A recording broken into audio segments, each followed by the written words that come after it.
नमस्कार सभी को। एक बार पुनः आप सभी का हार्दिक स्वागत अभिनंदन है। मैं हूं आपके साथ वसीम और आप देख रहे हैं आपका अपना YouTube channel study with Wasim.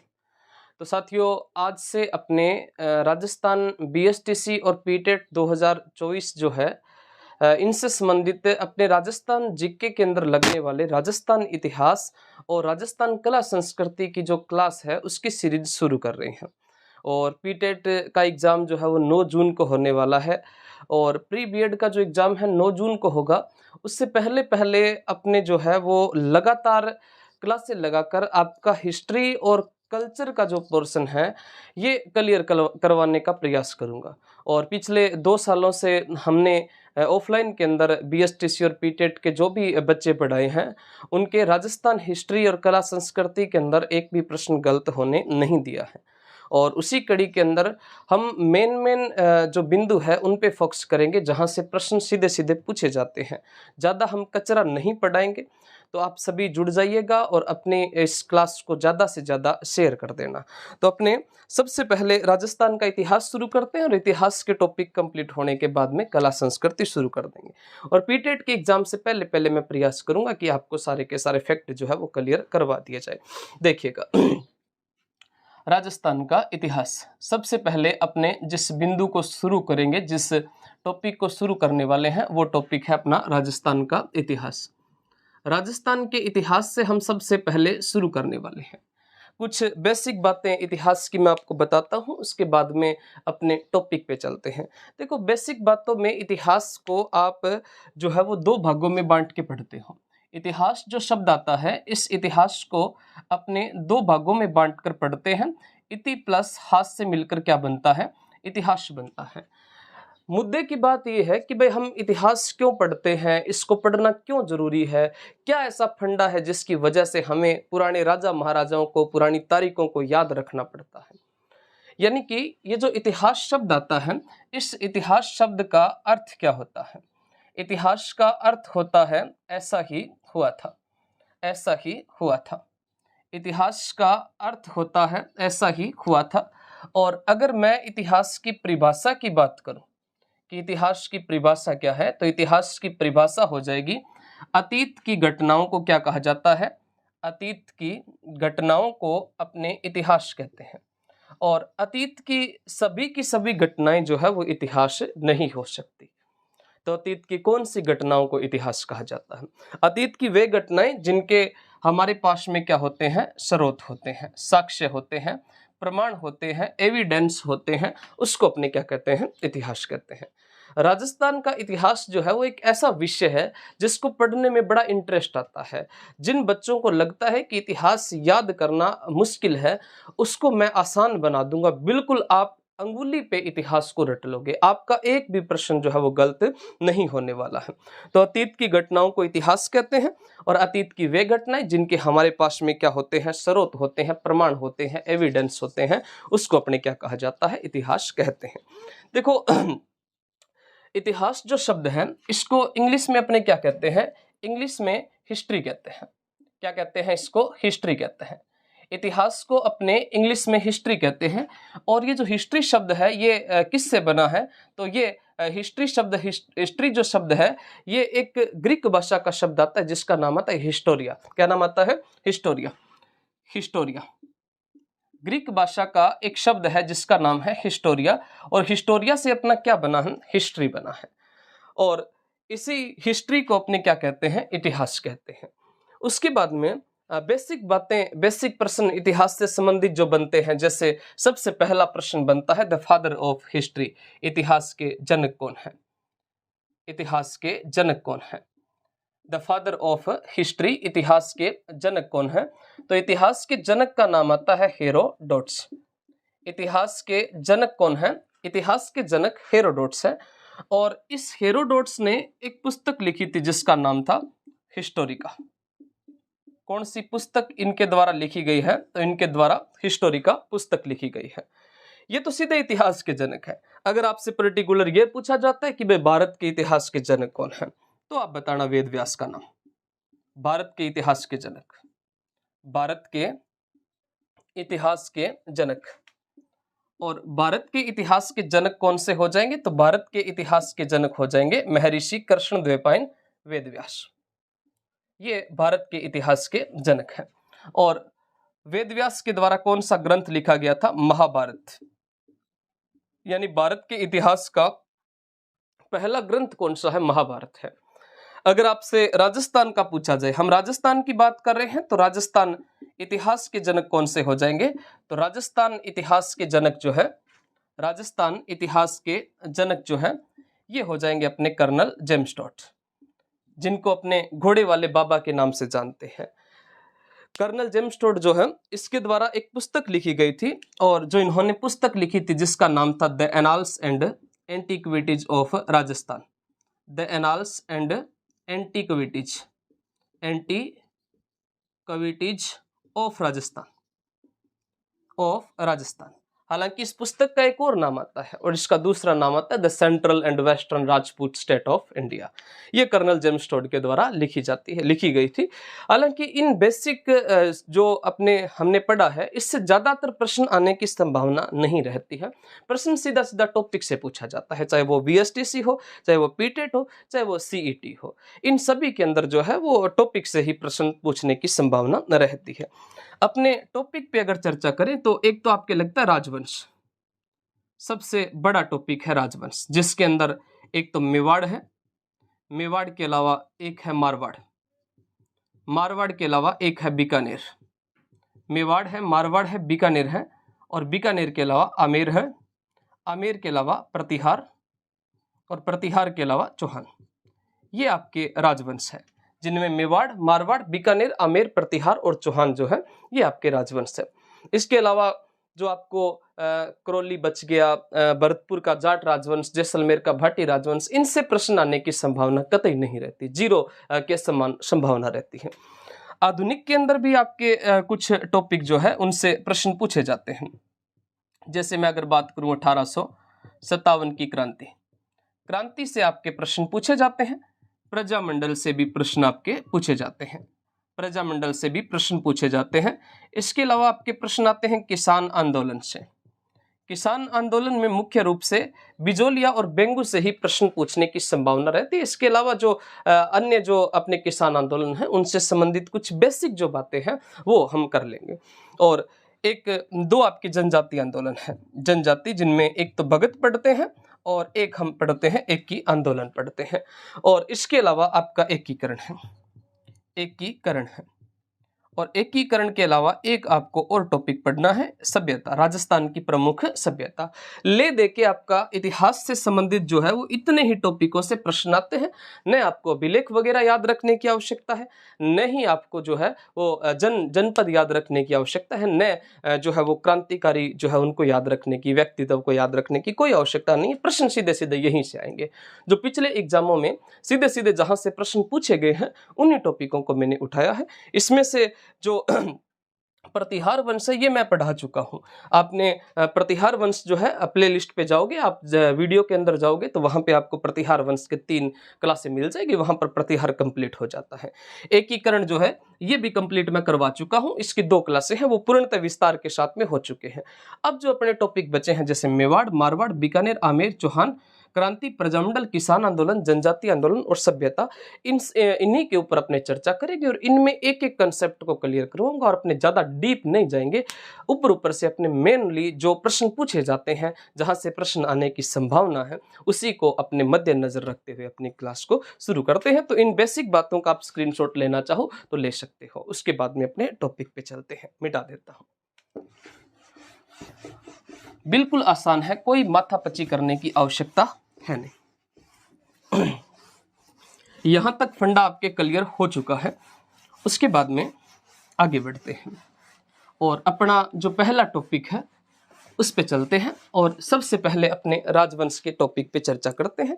कई महापुरुष आपको कहेंगे कि राजवंश से ज्यादा प्रश्न आने की संभावना नहीं रहती है। ऐसा कुछ भी नहीं है, प्रश्न सभी के समान रूप से आते हैं, चाहे वो राजवंश हो, चाहे वो आधुनिक हो, चाहे वो आपका सभ्यता हो। तो सबसे पहले अपने जिस टॉपिक पे चर्चा करने वाले हैं उस टॉपिक का नाम है मेवाड़ राज्य का इतिहास। मेवाड़ राज्य का इतिहास। मेवाड़ राज्य का इतिहास अपने सबसे पहले पढ़ेंगे। सबसे पहले अपने कौन सा इतिहास पढ़ने वाले हैं? तो सबसे पहले अपने मेवाड़ राज्य का इतिहास पढ़ेंगे।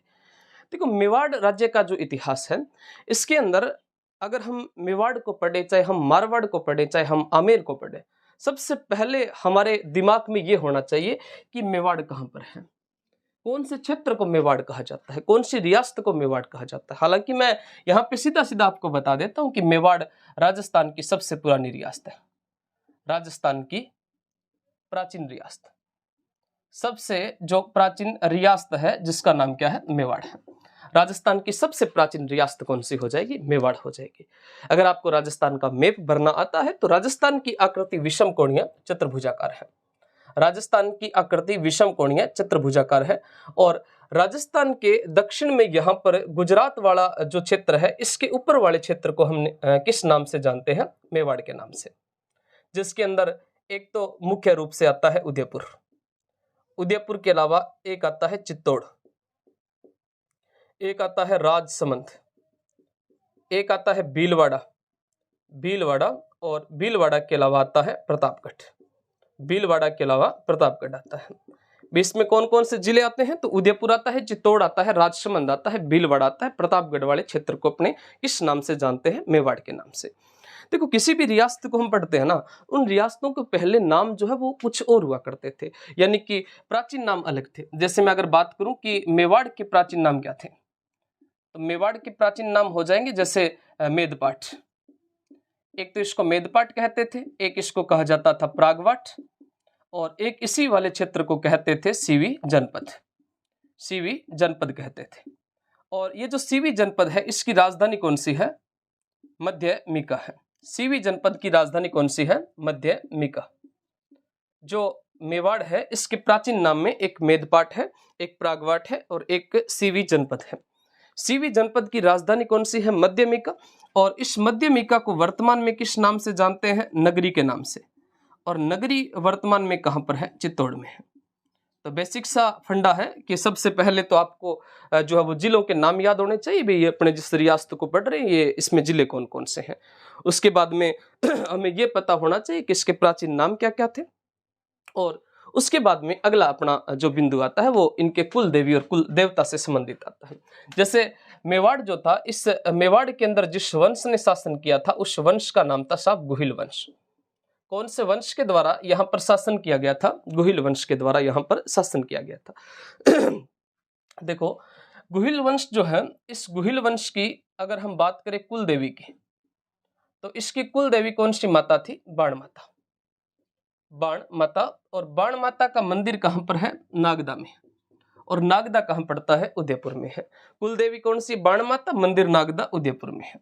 और उसी कड़ी में हम कुल देवता को देखते हैं, और मेवाड़ के राजाओं के कुल देवता जिनका नाम आता है एकलिंगनाथ, एकलिंगनाथ। और एकलिंगनाथ जी का मंदिर कहां पर है? कैलाशपुरी में, कैलाशपुरी में है। देखो, मेवाड़ के राजा जो है ये स्वयं को एकलिंगनाथ जी का दीवान मानते हैं, और जब भी इनसे पूछा जाता है कि तुम कौन हो, तो ये कहते हैं कि हम एकलिंगनाथ जी के दीवान हैं। और यहाँ का राजा किसको बताते हैं? यहाँ का राजा जो है वो एकलिंगनाथ जी को बताते हैं। उसके बाद में उत्पत्ति के स्रोत आते हैं, उत्पत्ति के स्रोत। मेवाड़ के जो राजा है इनकी उत्पत्ति कहाँ से हुई थी, इस उत्पत्ति को लेकर जो है वो अलग अलग इतिहासकारों के अलग अलग मत है। चाहे वो आप किसी भी टॉपिक को पढ़ते हैं, किसी भी राजवंश को पढ़ते हैं, तो उसमें उत्पत्ति को लेकर जो है वो यही बात रहती है, एक जो व्यक्ति है वो दूसरे व्यक्ति से सहमत नहीं है, अलग अलग व्यक्ति अलग अलग मत बताते हैं। जैसे पहला मत आता है अबुल फजल का,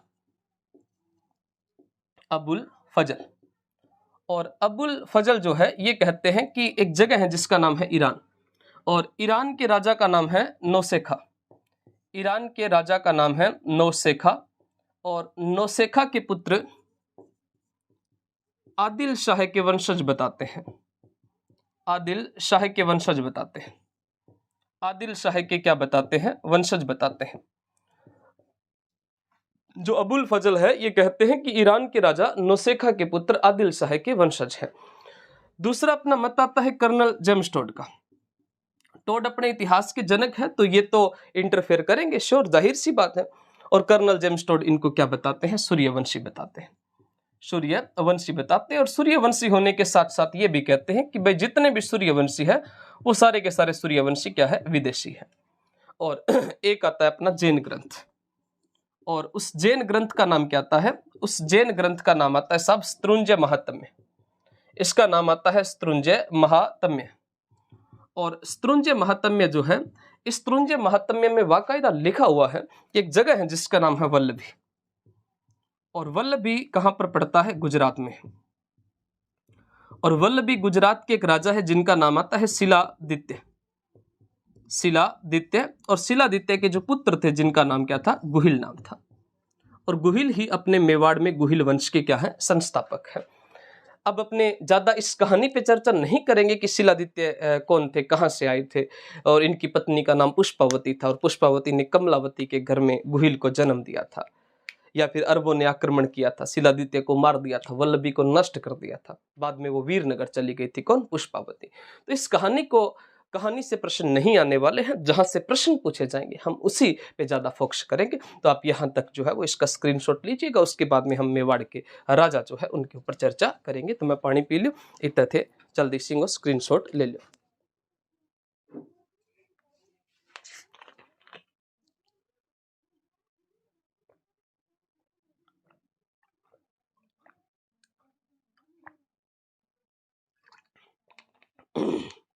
बहुत बढ़िया। तो भाई इस गर्मी में हम आप लोगों के लिए मेहनत कर रहे हैं, तो हमारी मेहनत का जो फल है वो है लाइक और शेयर। इतना तो आप कर ही सकते हो। अगर क्लास चाहते हो लगातार लगे तो इतना फल तो देना ही पड़ेगा भाई। बाकी आपसे कोई पैसे नहीं मांग रहे हैं, बिल्कुल फ्री फंड में आपको करवा रहे हैं। तो अपने मेवाड़ के राजाओं के लिए एक इतिहासकार जिनका नाम आता है मुहणोत नैणसी। मुहणोत नैणसी जो है, इस मुहणोत नैणसी ने कितनी शाखा बताई है, 24 शाखा बताई है। मुहणोत नैणसी ने मेवाड़ के राजाओं की 24 शाखा बताई है, और इन 24 शाखाओं में से इनकी 2 शाखा महत्वपूर्ण है। एक तो कौन सी शाखा है, रावल या गुहिल शाखा, और एक कौन सी शाखा बताई है, सिसोदिया। एक तो रावल या गुहिल शाखा है और दूसरी कौन सी है, सिसोदिया शाखा। तो सबसे पहले अपने रावल शाखा के राजाओं की बात करते हैं। मैं राजाओं का क्रम लिख देता हूं क्योंकि कई बार क्रम से प्रश्न पूछ लिया ना जाता है। देखो सबसे पहला कौन आया, गुहिल। गुहिल के बाद में भोज, नाग, महेंद्र, अपराजित, उनकी आवश्यकता आपको नहीं है। गुहिल के बाद में आप सीधा देखो बप्पा रावल। बप्पा रावल के बाद में अलट। अलट के बाद में रण सिंह। रण सिंह के 2 पुत्र थे, एक का नाम तो था क्षेम सिंह, एक का नाम था रहप। क्षेम सिंह के आगे कितने पुत्र हैं, 2। एक का नाम तो है सामंत सिंह, एक का नाम सामंत सिंह है, और एक का नाम था कुमार सिंह। और कुमार सिंह के बाद में आपको पढ़ना है जैत्र सिंह। जैत्र सिंह के बाद में तेज सिंह है, तेज सिंह के बाद में समर सिंह है, और समर सिंह के बाद में रावल रतन सिंह है। और रावल रतन सिंह जो थे, इनके समय में अलाउद्दीन खिलजी ने चित्तौड़ पर अधिकार कर लिया था। उसके बाद में रहब का जो पुत्र हुआ था जिसका नाम हुआ था लक्ष्मण सिंह, और लक्ष्मण सिंह का पुत्र हुआ था अरि सिंह। अरि सिंह, और अरि सिंह का पुत्र हुआ था जिसका नाम था हमीर, और हमीर कौन था, सिसोदिया था। भाई जिसका ये जो रहब था ना, इसने एक गांव बसाया था और उस गांव का नाम था सिसोदा गांव। इसने कौन सा गांव बसाया था, सिसोदा गांव बसाया था। तो आगे चलकर ये सारे के सारे क्या कहलाएंगे, सिसोदिया कहलाएंगे। हमीर का पुत्र हुआ था खेता, खेता का पुत्र हुआ था लाखा, लाखा का पुत्र हुआ था मोकल, मोकल का पुत्र हुआ था कुंभा, मोकल का पुत्र कुंभा, कुंभा का एक पुत्र उद्दा था और दूसरे का नाम था रायमल। रायमल जी के वे थे राणा सांगा जी। सांगा जी के 4 पुत्र हुए थे। भोजराज पहले मारे गए थे, तो बाद में रतन सिंह राजा बने थे। रतन सिंह के बाद में राजा बनते विक्रमादित्य, विक्रमादित्य के बाद में राजा बनते उदय सिंह, उदय सिंह के बाद में राजा बनते महाराणा प्रताप। मुख्य रूप से तो आप प्रताप तक याद रख लो, लेकिन प्रताप के बाद में राजा के नाम आप याद रख सकते हो। अमर सिंह प्रथम, अमर सिंह प्रथम के बाद में आता है करण सिंह, और करण सिंह के बाद में आता है जगत सिंह, जगत सिंह के बाद में आते हैं राज सिंह, राज सिंह के बाद में आते हैं जय सिंह, जय सिंह के बाद में आते हैं अमर सिंह सेकंड, और अमर सिंह सेकंड के बाद में जो राजा आता है जिसका नाम आता है, अमर सिंह सेकंड के बाद में जो राजा आता है जिसका नाम आता है संग्राम सिंह सेकंड, संग्राम सिंह सेकंड, संग्राम सिंह सेकंड के बाद में आते हैं जगत सिंह सेकंड, जगत सिंह सेकंड के बाद में राजा आते भीम सिंह सिसोदिया, भीम सिंह के बाद में जवान सिंह, जवान सिंह के बाद में सरदार सिंह, सरदार के बाद में स्वरूप, स्वरूप सिंह के बाद में शंभू सिंह, शंभू सिंह के बाद में आते हैं सज्जन सिंह, सज्जन सिंह के बाद में आते हैं फतेह सिंह, और फतेह सिंह के बाद में आते हैं भोपाल सिंह। ये अपने एकीकरण के समय राजा थे। तो ये कुछ इस प्रकार से मेवाड़ के राजा है जिनका क्रम है, आप आराम से याद रख सकते हो कि सबसे पहले रावल या गुहिल शाखा, जिसमें गुहिल बप्पा रावल, अलट, रण सिंह, रण सिंह के 2 पुत्र थे, क्षेम सिंह और राहब था। राहब ने सिसोदा गांव बसाया था। क्षेम सिंह के 2 पुत्र कुमार सिंह और सामंत सिंह, कुमार सिंह के बाद जेतर सिंह, तेज सिंह, समर सिंह, रावल, रतन सिंह। राहब के लक्ष्मण सिंह, अरी सिंह, हमीर, खेता, लाखा, मोकल, कुंभा, उदा, रायमल, सांगा, रतन सिंह सेकंड, विक्रमादित्य, उदय सिंह, प्रताप, अमर सिंह प्रथम, करण सिंह और जगत सिंह, राज सिंह, जय सिंह, अमर सिंह सेकंड, संग्राम सिंह सेकंड, जगत सिंह सेकंड, भीम सिंह सिसोदिया, जवान सिंह, सरदार सिंह, स्वरूप सिंह, शंभू सिंह, सज्जन सिंह, फतेह सिंह और भोपाल सिंह। ये आपके जो है वो राजा हो जाएंगे। उसके बाद में सबसे पहले अपने पढ़ते हैं जो अपनी गुहिल शाखा है या रावल शाखा है उसका जो राजा हुआ था जिसका नाम था गुहिल या गुहिलादित्य। यहां से अपने शुरू करते हैं। मिटा दूं इसको, स्क्रीनशॉट ले लो इसका।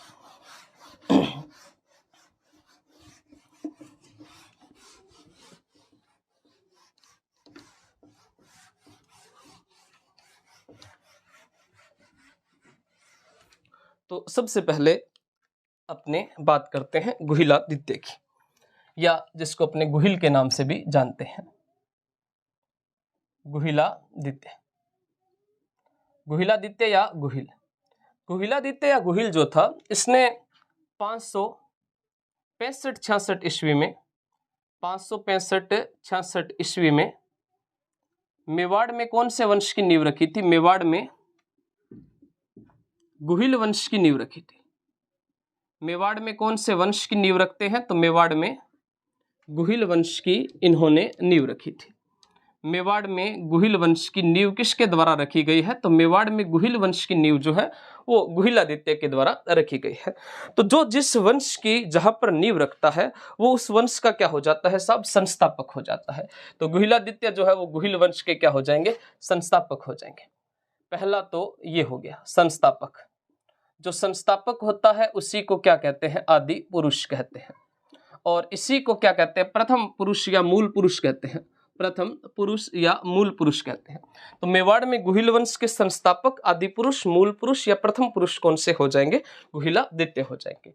गुहिल ने 565-66 ईस्वी में मेवाड़ में गुहिल वंश की नींव रखी थी। इस बात की जानकारी जो है वो कौन से अभिलेख से मिलती है? इस बात की जानकारी सामोली अभिलेख से मिलती है। कौन सा एक अभिलेख आता है? तो एक अभिलेख आता है जिसका नाम आता है सामोली अभिलेख, जो आपका 646 ईस्वी का है। इससे हमें पता चलता है कि मेवाड़ के अंदर जो गुहिल वंश की नींव है वो किसके द्वारा रखी गई है? गुहिलादित्य के द्वारा रखी गई है। देखो, गुहिल जो थे इनके पिता का नाम क्या था? इनके पिता का नाम था शिलादित्य। इनके पिता का नाम था शिलादित्य। इनके पिता का नाम था शिलादित्य। इनकी माता का नाम था पुष्पावती। आबू के परमार वंश की राजकुमारी जिसका नाम था पुष्पावती। और इनकी जो दाइमा थी या जिसने लालन पालन किया था जिसका नाम क्या था? तो इनकी दाइमा हो जाएगी कमलावती। कमलावती, कमलावती इसकी क्या हो जाएगी? दाइमा हो जाएगी। तो गुहिल या गुहिलादित्य जो थे जो मेवाड़ में गुहिल वंश के संस्थापक थे और इन्होंने 565-66 ईस्वी में गुहिल वंश की स्थापना की थी। इस बात की जानकारी सामोली अभिलेख से मिलती है। इनके पिता का नाम शिलादित्य, माता का नाम पुष्पावती था। और गुहिल जो था इसका जो राज तिलक था वो ऊंदरी गांव के भीलों ने किया था। और गोहिल ने उस टाइम उस उंदरी गांव के भीलों से एक वादा किया था कि आज के बाद में मैं या मेरे कोई भी वंशज जो है वो आपसे कभी भी क्या नहीं लेंगे, टैक्स नहीं लेंगे। इनकी टैक्स माफी की थी, कर माफी की थी कि हम आज के बाद आपसे कभी भी टैक्स नहीं लेने वाले हैं। तो गोहिल ने टैक्स नहीं लिया था, गोहिल से आगे आने वाले राजाओं ने टैक्स जो है वो नहीं लिया था। लेकिन एक राजा हुए थे जिनका नाम था महेंद्र सेकंड, और महेंद्र सेकंड जो है वो भीलों से जबरदस्ती क्या लेते हैं, टैक्स लेते हैं। और जब महेंद्र सेकंड ने भीलों से जबरदस्ती टैक्स लिया था तो महेंद्र सेकंड की हत्या भीलों के द्वारा कर दी जाती है। और भील महेंद्र सेकंड को मारकर उसी का जो पुत्र था जिसका नाम क्या था, तो उनके पुत्र का नाम था बप्पा रावल या कालभोज, उसको मारने का क्या करते हैं, प्रयास करते हैं। और अगला अपना जो राजा आता है जिसका नाम आता है बप्पा रावल, बप्पा रावल। और इस बप्पा रावल को हम किस नाम से जानते हैं, कालभोज के नाम से जानते हैं, जिनका समय था 734 से लेकर 753 ईस्वी तक का समय बप्पा रावल या कालभोज का था।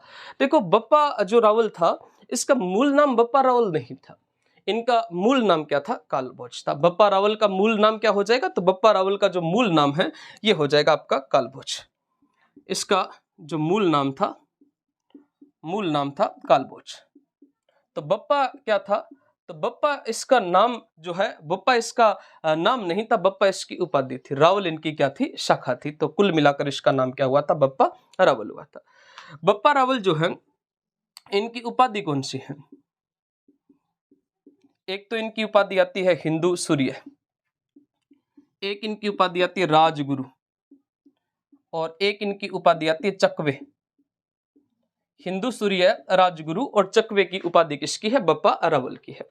बप्पा रावल जो थे, इस बप्पा रावल के लिए जो है वो कवि श्यामल दास जो थे उनके द्वारा, या डॉक्टर ओझा, एक तो कवि श्यामल दास और कवि श्यामल दास के साथ में डॉक्टर ओझा कहते हैं कि बप्पा नाम न होकर कालभोज की उपाधि है, कालभोज की क्या है, उपाधि है। बप्पा इसका नाम ने होकर कालभोज नामक राजा की उपाधि है, ऐसा किसके द्वारा कहा गया है, ऐसा कवि श्यामल दास और डॉक्टर गौरीशंकर हीराचंद ओझा के द्वारा कहा गया है कि बप्पा भाई इसका नाम नहीं है, तो कालभोज नामक राजा की क्या है, उपाधि है। एक अपने इतिहासकार आते हैं जिनका नाम आता है सीवी वैद्य, और जो सीवी वैद्य थे जिन्होंने बप्पा रावल को चार्ल्स मार्टेल कहा था।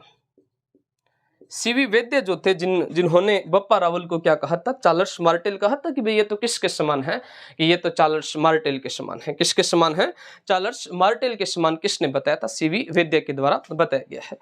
रणकपुर प्रशस्ति के अंदर बप्पा और कालभोज को दो अलग अलग व्यक्ति बताया है। रणकपुर प्रशस्ति, इस रणकपुर प्रशस्ति में बप्पा और कालभोज को, बप्पा और जो कालभोज है इन दोनों को क्या बताया गया है, इन दोनों को बताया गया है अलग अलग, कि भाई ये दोनों आदमी क्या है, अलग अलग है। और एक अभिलेख आता है जिसका नाम आता है आहड़ या आठपुर, जो अभिलेख आता है आहड़ या आठपुर अभिलेख जो आता है, इसमें बप्पा को मेवाड़ की मुकुटमणि कहा है। मेवाड़ की क्या कहा है, मुकुटमणि कहा है, मुकुटमणि कहा है। आठपुर अभिलेख में बप्पा को मेवाड़ की मुकुटमणि कहा है। देखो प्रारंभ में बप्पा रावल जो थे ये भीलों के डर से नाइब के जंगलों में हरित ऋषि की गाय चराया करते थे। किसके डर से, भीलों के डर से। और भीलों के डर से नाइब के जंगलों में हरित ऋषि की गाय चराते, तो कहते हैं कि कोई एक स्थान था और उस स्थान पर एक गाय का दूध अपने आप जो है वो निकल रहा था। साथ में कहा जाता है कि जब ये गाय चराया करते थे, गवाला था, उस टाइम हरित ऋषि के ऊपर जो है वो किसी जुनेद नाम के अरब आक्रमणकारी ने अटैक कर दिया था। और जब जुनेद ने आक्रमण किया तो जुनेद को भगाने वाला वहां पर कोई नहीं था, क्योंकि ऋषियों का काम होता है भाई यज्ञ करना, कर्म कांड करना। यहां पर लड़ाई झगड़ा करना ऋषियों का काम नहीं है। तो बप्पा रावल जो थे इसने जुनेद को क्या कर दिया था, परास्त कर दिया था, जिसके कारण हरित ऋषि ने इसको कौन सी उपाधि दी थी, तो हरित ऋषि ने बप्पा की उपाधि दी थी।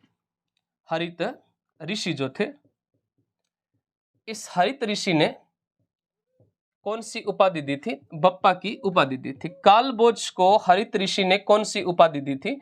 तो कालभोज को हरित ऋषि ने बप्पा की उपाधि दी। साथ में इसी हरित ऋषि ने कालभोज को आशीर्वाद दिया था कि बेटा तुम क्या बनोगे? राजा बनोगे। और इन्हीं हरित ऋषि के आशीर्वाद से जो कालभोज या बप्पा रावल तो थे, इस कालभोज ने 734 ईस्वी में 734 ईस्वी में मान मौर्य को हराकर, कौन से मौर्य राजा को हराकर? मान मौर्य को हराकर चित्तौड़ पर अधिकार किया था। मान मौर्य को हराकर चित्तौड़ पर क्या कर लिया था? अधिकार कर लिया था। चित्तौड़ पर क्या किया था? अधिकार किया था। देखो, जो मान मौर्य नाम का कोई राजा था, यानी पहले चित्तौड़ पर किसका अधिकार था? मौर्य राजाओं का अधिकार था। और एक मान मौर्य या मान मौर्य नाम का कोई राजा था जिसको परास्त करके बप्पा रावल जो थे, जिन्होंने चित्तौड़ पर क्या कर लिया था? अधिकार कर लिया था। इस बात की जानकारी भी हमें मिलती है मान मौर्य शिलालेख से, जो शिलालेख जिसमें ज्यादा वजन होने के कारण कर्नल जेम्स टोड ने उसको पानी के अंदर, समुद्र के अंदर फेंक दिया था। अब 734 में बप्पा रावल ने चित्तौड़ पर अधिकार किया था। हालांकि जो चित्तौड़ दुर्ग है, इसका निर्माण कौन सी शताब्दी में हुआ है? तो चित्तौड़ का निर्माण जो था ये 7वीं शताब्दी में किसके द्वारा किया गया था? तो 7वीं शताब्दी में चित्रांगद मौर्य के द्वारा किया गया था। चित्रांगद मौर्य के द्वारा किया गया था। चित्रांगद मौर्य ने किया था। 7वीं शताब्दी में इसका निर्माण किसके द्वारा किया गया है? चित्रांगद मौर्य के द्वारा इसका निर्माण किया गया है। तो पहले आप यहां तक इसका स्क्रीनशॉट लो, उसके बाद में हम आगे बढ़ते हैं।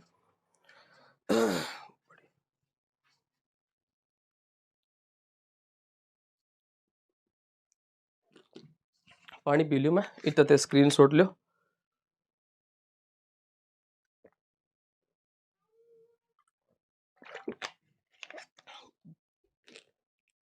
बहुत बढ़िया। तो बप्पा रावल जो था, इसका मूल नाम कालभोज था। इसकी उपाधि हिंदू सूर्य राजगुरु और चकवे की है। कवि श्यामल दास और डॉक्टर ओझा ने कहा था कि बप्पा इसका नाम ने होकर कालभोज नामक राजा की उपाधि है। सीवी वैद्य ने चार्ल्स मार्टेल कहा था, रणकपुर प्रशस्ति में कहा है कि बप्पा और कालभोज दो अलग अलग व्यक्ति हैं। आहड़ अभिलेख में इसे मेवाड़ की मुकुटमणि कहा है। और हरित ऋषि ने बप्पा की इसको उपाधि दी थी और इन्हीं के आशीर्वाद से 734 में मान मौर्य को हराकर चित्तौड़ पर अधिकार कर लिया था। निर्माण चित्तौड़ का 7वीं शताब्दी में चित्रांगद मौर्य ने किया था।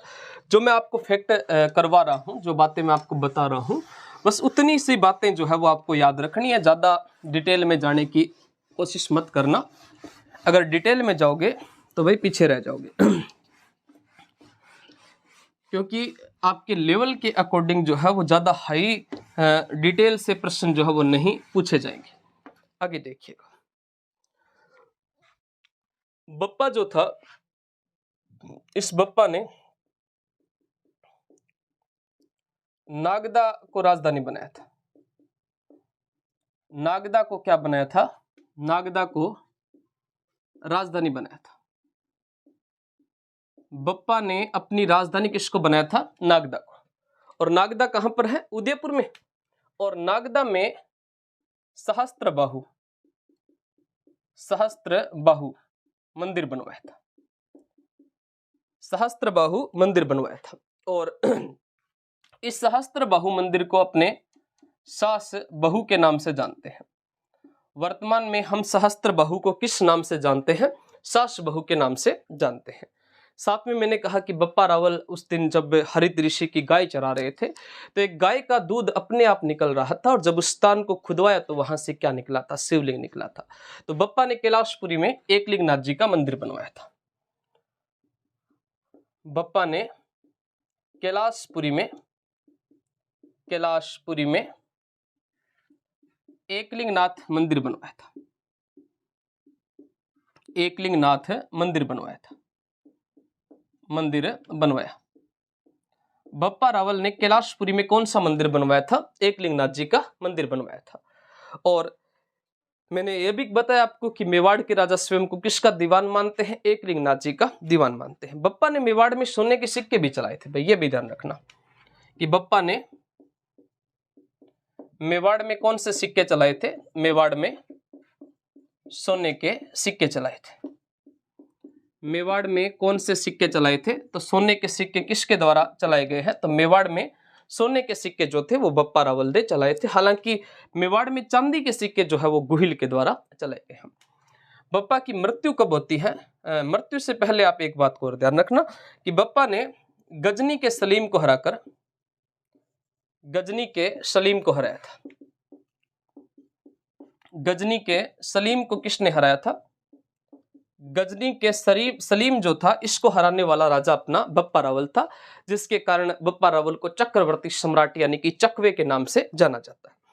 एक अपने अरब आक्रमणकारी था जिसका नाम था जुनैद, और जुनैद को भी परास्त किया था इन्होंने हरित ऋषि वाले टाइम में। और एक मोहम्मद बिन कासिम नाम का व्यक्ति था जिसने भारत पर सबसे पहले 712 के अंदर अटैक किया था।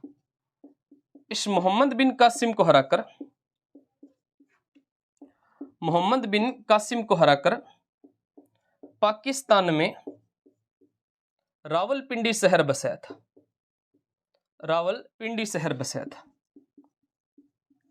पाकिस्तान में इन्होंने कौन सा शहर बसाया था? तो पाकिस्तान में रावलपिंडी शहर किसके द्वारा बसाया गया है? तो पाकिस्तान में रावलपिंडी शहर जो था वो बप्पा रावल के द्वारा बसाया गया था। इनकी मृत्यु 753 में होती है। हालांकि कई इतिहासकार 780 बताते हैं कि वे 53 में यह निर्वासित जीवन व्यतीत करने के लिए जो है वो पहाड़ों के अंदर चले जाते हैं।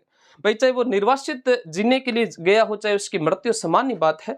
तो आप अपने मेवाड़ का पीछा छोड़ के चले गए थे 753 में इनकी क्या हो जाती है? मृत्यु। और मृत्यु कहां पर होती है? खुरासान, और खुरासान पड़ता है मध्य एशिया में। और इनकी जो छतरी है वो कहां पर बनी है? तो छतरी बनी है नागदा में। और नागदा उदयपुर में इनकी क्या बनाई गई है? छतरी बनाई है। किसकी? बप्पा रावल जो है, इनकी छतरी कहां पर बनी है? तो बप्पा रावल की छतरी शाप नागदा उदयपुर में बनी है। बप्पा रावल के बाद में जो अगला मेवाड़ का राजा आता है जिसका नाम आता है अलट, 951 से लेकर 953। अलट, जिस अलट को और किस नाम से जाना जाता है? आलू रावल के नाम से भी इनको जाना जाता है। अलट को ही किस नाम से जाना जाता है? तो अलट को जाना जाता है आलू रावल के नाम से। देखो, अलट या आलू रावल में ज्यादा कुछ सोचने की आवश्यकता ही नहीं है। ऐसे अलट, ऐसे आलसी। आलसी आदमी क्या रखता है? नौकर रखता है। तो इसने नौकरशाही की शुरुआत की थी। नौकरशाही की शुरुआत मेवाड़ में किसके द्वारा की गई है? तो नौकरशाही की मेवाड़ में शुरुआत जो थी वो अलट के द्वारा की गई थी। ऐसे अलट, ऐसे आहड़। अलट ने आहड़ को क्या बनाया था? राजधानी। आहड़ को अपनी क्या बनाया था? राजधानी बनाया था। आहड़ को राजधानी बनाया। इधर नागदा को किसने बनाया था? बप्पा ने। आहड़ को किसने बनाया? अलट ने। आहड़ में एक तो बनवाया था जगत अंबिका माता, और एक बनवाया था वराह मंदिर। जगत अंबिका माता और वराह मंदिर का निर्माण जो है वो किसके द्वारा करवाया गया है? अलट के द्वारा। कहां पर है ये? तो ये दोनों जो है वो आहड़ के अंदर है। ऐसे अलट, ऐसे आहड़, और ऐसे अलट और ऐसे आहड़ के है से ध्यान रखना हुण राजकुमारी जिसका नाम था हरिया देवी। और हुण राजकुमारी हरिया देवी जो थी, इस हरिया देवी से इन्होंने विवाह किया था। हुण राजकुमारी हरिया देवी से विवाह किसके द्वारा किया गया था? अलट के द्वारा हुण राजकुमारी हरिया देवी से विवाह किया था। यह अपने राजस्थान का प्रथम अंतरराष्ट्रीय विवाह था। तो हमने मेवाड़ जो है उसके अंदर बेसिक रूप से जो है वो गुहिल को पढ़ लिया है, बप्पा रावल को पढ़ लिया है, और अलट को पढ़ लिया है। और बाकी हम नेक्स्ट क्लास में पढ़ेंगे। तब तक के लिए जय हिंद, जय भारत, धन्यवाद।